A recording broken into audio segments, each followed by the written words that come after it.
அனைவருக்கும் எனக்கு வாய்ப்பளித்ததுக்கு நன்றி. இந்த இடத்துல நான் நிக்கணும்னு விரும்பிய என் அன்பு தம்பி உங்க எம்எல்ஏ பிரபாகர் ராஜாவுக்கு நன்றி. ஏன்னா நான் சொல்லுவேன், மிக மிக என்னை பற்றி எல்லாருக்கும் தெரிஞ்சிருக்கும்.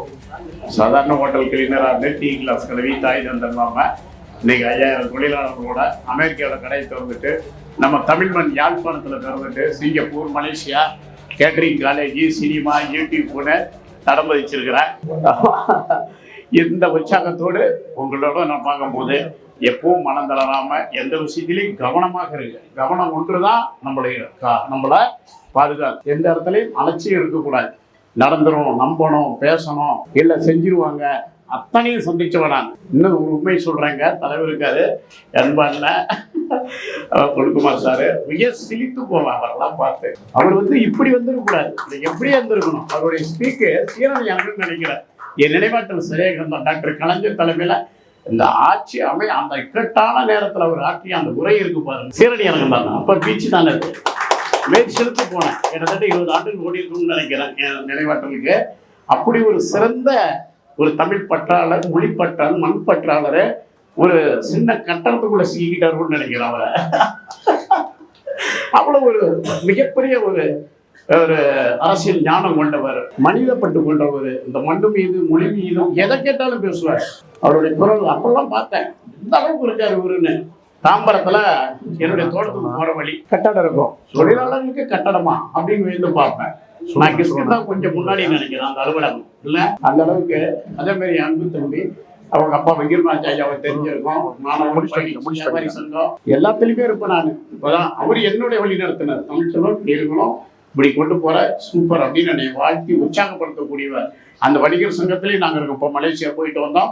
நானும் மொழிக்காக, தமிழுக்காக என்னெல்லாம் பண்ண முடியுமோ, குவைத்துல முதல் தமிழ் கூட யாழ்ப்பாண மண்ணல எல்லாம் கொழும்புல போய் கடத்திருப்போம். நான் ஒருத்தன் தான் போய் போர் பகுதியில திறந்து இன்னைக்கு மட்டமளவு, விசுவனோடு, கிளிநொச்சி அனைத்து பகுதியிலையும் நான் அங்கே பண்ணிட்டு இருக்கிறேன். நினைச்சா பிளேட்டு யாழ்ப்பாணம் போய் உட்காந்துக்குவேன். 300 கிலோமீட்டருக்கு 30 டீ கடை கிடையாது. காஞ்சி கிடக்குது பூமி. தமிழர்கள் நம்மளாம் எங்க கஷ்டம்னே பேசக்கூடாது. இங்க இருக்கிறவங்களுக்குள்ள கஷ்டம் பேசணும். அவன் கஷ்டத்துக்கு முன்னாடி நம்ம கஷ்டம் ஒரு துளியும் கிடையாது. ஆமா, அப்படி நம்ம தொழில் செய்வதில் இல்லை. நியாயம், தர்மம் எல்லாம் இருக்கணும். என்னையும் ஏமாத்திட்டு விட்டானுங்க நீர் குடிப்பேன். நான் யார்கிட்ட போய் சொல்றது? சரவணா ஸ்டோருக்கு ஆப்போசிட்ல என்னுடைய ஒரு சரவணா ஸ்டோர்ல ஒரு 36 அடி பிரிண்டேஜ். நான் என்ன நினைச்சிட்டு இருக்கேன், நமக்கு தான் படிப்பு கிடையாது, ரிஜிஸ்டர் ஆனாது ஒரிஜினல் இடம் இருக்கும்னு தம்பி நான் வாங்கிட்டேன். 80-90 லட்சம் போட்டு 6 வருஷம் முன்னாடி ரிஜிஸ்டரையும் சரி பண்ணியிருக்கானுங்க. இந்த விஷயம் நமக்கு நான் தெரியும். சொத்துக்கு கையெழுத்து போட அதுக்கு ஒரு 10 பேர் ரெடி பண்ணிட்டு வரான். அவன் 10,000 கையெழுத்து போடுறான். இப்படி செட் பண்ணி சுகுமாரனும் இந்த நாராயணங்களும் 2 பேர் விட்டுவிட்டானுங்க. அவனுங்களாம் திருத்தி கொண்டாந்து பணத்தை கொடுத்துருவான்னு விட்டுட்ட மன்னிச்சு நம்ம யாரையும் தண்டிக்கிற பழக்கமே கிடையாது. இன்னும் நம்ம உசாரா இருந்திருக்கணும். நான் ரிஜிஸ்டர் ஆனால் அது ஒரிஜினலா இருக்கும்னு நினைச்சிட்டு இருக்கிறேன். என்னப்பா ரிஜிஸ்டர் ஆனாலும் நீர் பிடிப்பா அப்படின்னு கேட்குறேன். ஆமா, அது எப்படி ரிஜிஸ்டர் ஆச்சுக்கிறேன்? என்ன வச்சு கூட ரிஜிஸ்டர் பண்ணுவாங்க, பணம் கொடுத்தா டாக் பண்ணிக்கலாம். யோ என்னையா சொல்றீங்க? அப்படியெல்லாம் சிக்கல் இருக்குது. இதுக்குன்னு சேர்த்து தலைவர் தீர்வு காண வேண்டும். ஒரு புறம்போக்கு எப்படி ரிஜிஸ்டர் ஆகலாம்? சார், என் வாழ்க்கையோட உண்மையை சொல்றேன், சிரிக்கவும் இது அல்ல என் பாதிப்பு. எனக்கு 80 லட்சத்துக்கு அந்த நேரம் ஒருத்தட்ட எனக்கு எஸ்எஸ்டி வைக்கிற ஒரு அசோக்கு 1 கோடி வாங்கினா கொடுக்குறேன். அதுக்கு எனக்கு 3 விசா இன்ட்ரெஸ்ட். என்ன அசோக் இப்படி ஏமாந்துட்டேங்கிறேன். 1/2 விசா வட்டி குறைச்சிக்கிட்டான். 2 விசா வட்டி கட்டினேன். 80 லட்சம் கொடுத்துட்டு வட்டி 1 கோடி கட்டி. சரி, தாங்கக்கூடியவன் சக்தி இருக்குது, வியாபாரம் இருக்குதுங்க. தாங்க முடியாத இந்த பூமியில என்ன பண்ணுவோம்? நிஜத்தை பேசிட்டு இருக்கிறப்போ இருக்குது பிரச்சனை. அதை என்ன பண்ணிட்டாங்க, இன்னொரு பத்திரிகையாளர் எவனு தெரியல, கருணாநிதி சார் எனக்கு ஒத்துட்டாரு எம்எல்ஏன்னு சொல்லி நியூஸை போட்டு விட்டாங்க. அவரு சம்பந்தமே கிடையாது. இப்படிலாம் இருக்குது பிரச்சனை. இந்த மாதிரிலாம் நம்ம யாருக்கும் பண்ணக்கூடாதுங்க. நம்ம மக்கள் தான், நம்ம மொழி, நம்ம ஒரு சாதாரண ஆளுங்களுக்கு நீங்களாம் எச்சரிக்கையா தொழில் பண்ணுங்க. ஒரு தவறான இடத்த நம்ம பண்ணக்கூடாது. நான் அதுதான் சொல்லுவேன். என் பாதிப்பை உங்க வாழ்வு செழிக்கட்டும், வளம் செழிக்கட்டும். எனக்கு ரொம்ப மகிழ்ச்சியா இருக்கு. நிறைய பேசுறோம். எனக்கு ஒரு சின்ன கருத்து தான், நீங்க விழா நடத்திட்டு இருக்கக்கூடிய தலைவர்களுக்கு இந்த நேரம் பத்தாது. இதை முன்கூட்டியே நடத்தி நல்லபடியா பேச விட்டு ஒரு வேளை சாப்பாடு, 2 வேளை சாப்பாடு கூட நான் கொடுத்துடலாம். அதை பத்திலாம் இல்லை. நீங்க கொடுத்த வாழ்க்கை இந்த ஏழை சிறுவனுக்கு, தாய் தந்தை இல்லாதவனுக்கு, அனாதைக்கு. அதனால எல்லாரும் பேச ஆசைப்படுறேன். குறுகிய நேரத்துல நடத்துறதுக்கு விட நல்லா சிறப்பா நடத்துங்க. என் துணை எம்பருக்கும் என் அன்பு தம்பி அவரு எப்ப எது செஞ்சாலும் சரி, இந்த இல்லைன்னு சொல்றதே இல்லை. இப்பதான் பாகிராஜ் 2000 பேர் கொடுத்தோம். இன்னும் நிறைய வெளியே சொல்ல முடியாது. செஞ்சதை சொல்றவங்க கூட அவங்க செஞ்சாங்கன்னு சொல்லணும். ஏப்பா அதை சொல்லி காட்டி விட்டுன்னு கேட்கறாங்க. இந்த மாதிரி சிக்கல்லாம் இருக்கு. நமக்கு என்ன பண்றது? பரவாயில்ல, நம்ம இந்த இடத்துல கூடி நின்று என்னை பெருமைப்படுத்தியதுக்கு ரொம்ப அன்பு தலைவர். உரைய கேட்க இருக்கிறீங்க, மிக அற்புதம். அவர் எனக்கு என்னை பொறுத்தவரை அவர் இருக்க வேண்டிய உச்சமே வேற. ஒரு மாண்புமிகு தலைவராக இருந்திருக்கணும். அவர் நிச்சயமா அந்த பண்பு உடையவர், மிக திறமசாலி. எப்படியே விட்டாலும் இன்னைக்கு அவர் இழந்திருக்கிறாரு. அது உங்களுக்கான எடுத்துக்கலாம், மண்ணுக்காக எடுத்துக்கலாம், அவங்களுடைய பர்சனல் அது. அதே மாதிரி அன்பு தம்பி சிறந்த எடுத்துக்காட்டா நமக்கு உண்மையா இருந்து சாதாரணமா எந்த ஒரு விஷயமும் ஒரு எம்எல்ஏ கூட இப்படி பார்க்கவே முடியாது. நான் பார்த்தது இல்லை. நான் எல்லாரும் கூடயும் பழையிருக்கேன். உள்ளாட்சித்துறை அமைச்சர் தான் திருச்சி கடை திறந்தாரு, திருநெல்வேலி கிடந்தாரு. நேரம்னா அப்பாவு சார் நம்ம தென்காசி கடை, காவல் கடைலாம் திறந்தாங்க. செந்தில் சார் கரூர் திறந்தாரு.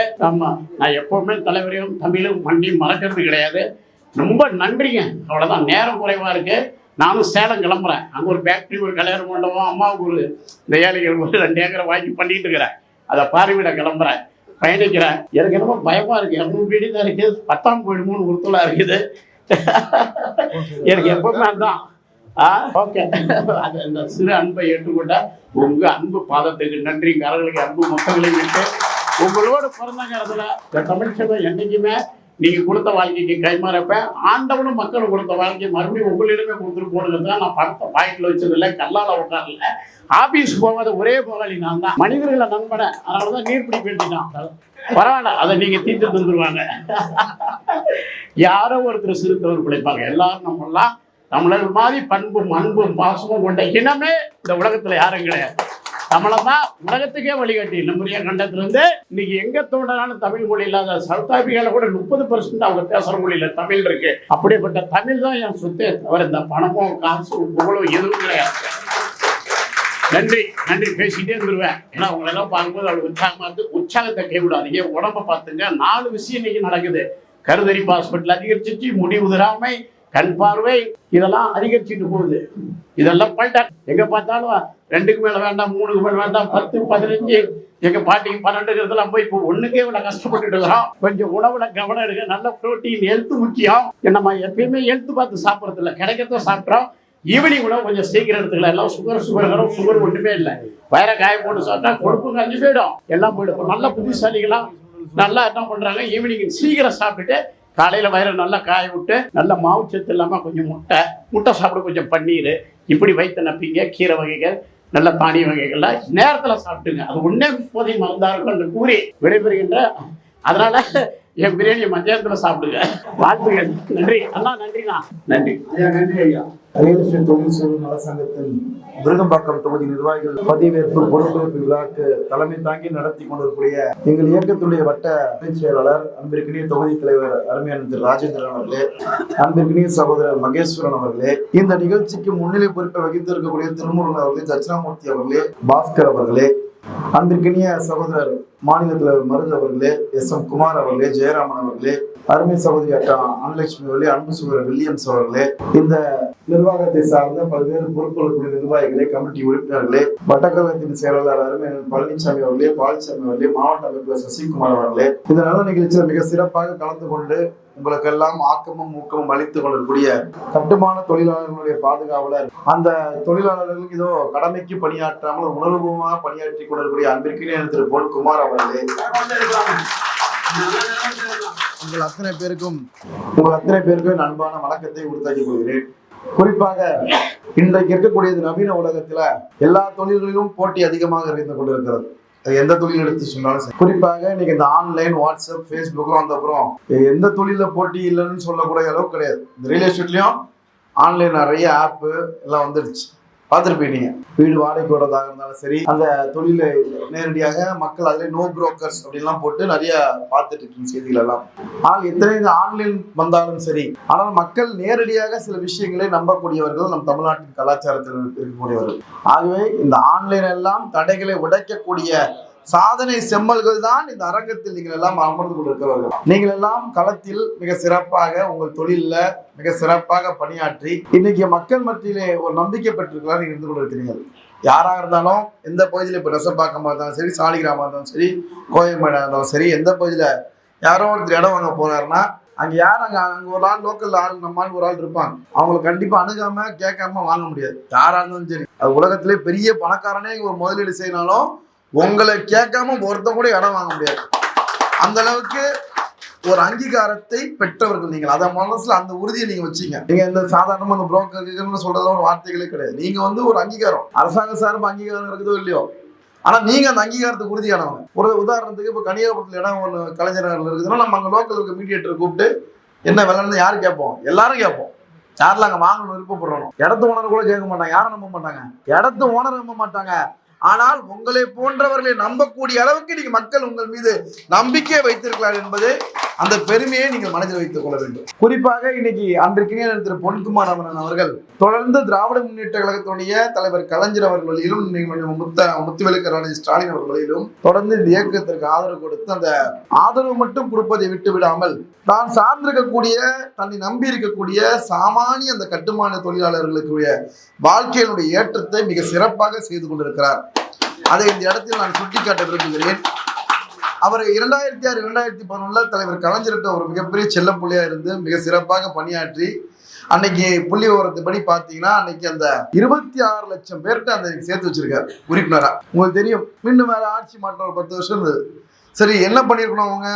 அந்த 26 லட்சத்துல இருந்து 26 லட்சம் வச்சுதான் மகிழ்ச்சி. ஆனால் அந்த கட்டுமான தொழிலாளர்கள் யார் ஒருத்தன் தானே, கல் தூக்குறவன் தானே, பில்டிங் உடைக்கிறவன் தானே, கம்பி கட்டுறவன் தானே, கொத்தனார் தானே, மேஸ்திரி தானே என்று உதாசீனப்படுத்தியக்கூடிய நோக்கத்துல அந்த 26 லட்சம் 11 லட்சமாக குறைக்கப்பட்டுருச்சு. அந்த கட்டுமான மெம்பர்ஸ் 26 இருந்து 11 லட்சமா குறைக்கப்பட்டு மீண்டும் நீங்க ஆட்சிக்கு வந்து தலைவர் அண்ணன் அவர்கள் நியமித்து இன்னைக்கு இந்த 26 லட்சம் பேர் குறைச்சி 11 லட்சமா இருந்ததை 11ல இருந்து இந்த 4.5 வருஷத்துல 30 லட்சம் உறுப்பினர்களை உயர்த்தி காட்டி அந்த கட்டுமான தொழிலாளர்களுடைய அங்கீகாரத்தை பெற்று தந்தவர் தான் இந்த மேடையில் இருக்கக்கூடிய அன்பிற்கின்னு திரு பொன்குமார் அவர்கள்.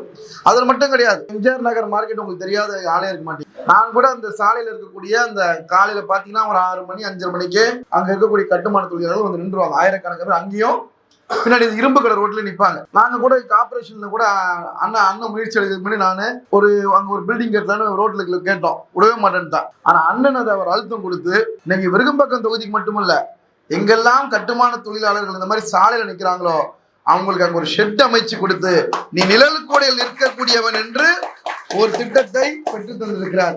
அதுக்கப்புறம் கார்பரேஷன் யூனிவர்சிட்டி தான் கேட்டாங்க, இப்ப வேலை முடிஞ்சு இந்த கோட் ஆஃப் கான்டக்ட் நம்ம தொழிலை திறக்க. அப்போ எந்த அளவுக்கு தனக்கு கொடுத்த பொறுப்பை மிக சிறப்பாக பணியாற்றி கொண்டிருப்பாங்க 2-3 உதாரணங்கள் சொல்லியிருக்கிறார். ஆக இன்னைக்கு இந்த ரியல் எஸ்டேட்டு அந்த தொழில் சார்ந்து ஒரு விஷயத்தை இன்னைக்கு விருகம்பாக்கம் தொகுதியில பல இடங்களில் தொடங்கிட்டு இருக்காங்க அண்ணா. ஆக நிச்சயமாக அவரை நம்பி நீங்கள் இந்த இயக்கத்தில் வந்திருக்கிறீர்கள், பணியாற்ற வந்திருக்கிறீர்கள்.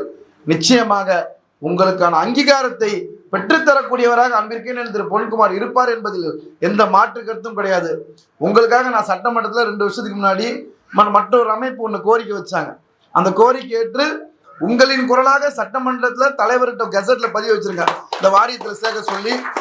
எம்எல்ஏ உரை எடுத்து பார்த்தீங்கன்னா தெரியும், நான் உங்களுக்கு யாருக்காக வீடியோ கூட அனுப்புறேன், நான் பேசியிருக்கேன். ஆக அண்ணன் இருக்கும்போது உங்களுக்கு எந்த பிரச்சனையும் கிடையாது, அவர் நேராக தலைவர்கிட்ட பேசி எல்லாம் பண்ணி கொடுத்துறாரு. இருந்தாலும் உங்களுக்கு இந்த தொகுதியை பொறுத்தவரை ஏதாவது குறைகள் ஏதாவது தேவைகள் எது இருந்தாலும் என்ன நீங்கள் அணுகலாம். நானும் அண்ணனும் உங்களுக்காக சேர்ந்து நிச்சயமாக உங்கள் வாழ்க்கையினுடைய ஏற்றத்திற்கு என்னென்ன செய்ய முடியுமோ நிச்சயமாக செய்வதற்கு நாங்கள் தயாராக இருக்கிறோம். நம்ம ராஜேந்திரன் வந்து ஒரு 200 ஃபுட் பேக்கெட்ஸ் வாங்கி கொடுங்க அப்படின்னு என்ன கேட்டார். நான் என்ன பண்ணது, சேலம் மாறார தமிழ்ச்செல்வன் பேசி விடைபெற்று சொன்னேன். அவர் இருக்காரு, அவர்கிட்ட அவருக்கு ஃபோன் பண்ண எடுக்கல. அப்புறம் ஒரு மேனேஜருக்கு போட்டு ஒரு 25% டிஸ்கவுண்ட் போட்டு கொடுப்பா, நான் அந்த பப்ளிக் சர்வீஸ்க்காக கொடுக்குறேன் அப்படின்னு சொன்னா உடனே அவரே லைன்ல வந்தார். யாருக்கு பண்ண போறீங்க, என்ன பண்ண போறீங்கன்னா, நம்ம ரியல் எஸ்டேட் வியாபாரிங்களா ஒரு மீட்டிங் போறாங்கன்னா ஒன்று பண்ணி கொடுங்கன்னு சொன்னேன். சரி அதுதானே, நீங்க டிஸ்கவுண்ட்லாம் கேட்காதீங்க, அவங்களாம் பைக்ல பெட்ரோல் போட்டு உழைக்கும் வர்க்கம், அவங்களுக்கு நானே பண்ணி தரேன், அந்த உணவை நானே கொடுத்துட்றேன் அப்படின்னா சரி நீங்களே வந்து நேரில் கொடுத்துட்டு போங்கன்னு சொன்னா வந்துட்டு ஒரு 2 நிமிஷம் உங்களை வாழ்த்திட்டு போயிருக்கிறார். ஆக நான் கேட்டது ஒரு டிஸ்கவுண்ட்டுக்கு ஃபோன் பண்றது மேனேஜரை பிடிச்சேன். நான் உங்களை சொன்னோன்னே ஒரு அவருக்கு உங்களுக்கு செய்யறதுனால எந்த யூஸும் கிடையாது. இப்போ யதார்த்தத்தை புரிஞ்சுங்க. அப்போ உங்களை என்ன மரியாதையில் வச்சிருக்காங்க, உங்களை உழைக்கும் வர்க்கம் என்ற மரியாதையில் அவங்க வச்சிருக்கிறாங்க. ஆக நீங்க எதுலயும் மனம் தளராம நம்ம சொல்றீங்க நான் போன மதிக்கிறது இல்லை, யாரும் மதிக்க மாட்டா, நீங்க டிப்டாப்பா போவீங்க. உண்மையில உங்களை மாதிரி யாரும் ட்ரெஸ் பண்ண முடியும், உங்களை மாதிரி யார் பேச்சாற்றல் யாருக்கிட்ட இருக்கு, உங்ககிட்ட தான் இருக்கு. ஆக எல்லா திறமைகளும் உங்ககிட்ட இருக்கு. ஆனால் அதை நல்வழிப்படுத்தி உங்களை நம்பி வரக்கூடிய கஸ்டமர்ஸை மக்களை எந்த விதத்திலையும் ஓப்பன், எனக்கு 10 ரூபா வேணுங்க ஓப்பனா பேசி நல்வழிப்படுத்தி ஓப்பன் பிசினஸா பண்ணி கொண்டு நீங்கள் எல்லாம் உங்கள் வாழ்க்கையில் ஏற்றத்தை ஏற வேண்டும் என்று சொல்லி உங்களுக்காக எல்லா காலங்களிலும் நானும் அண்ணனும் இருக்கிறோம் என்று சொல்லி விடைபெறுகிறேன். நன்றி, வணக்கம்.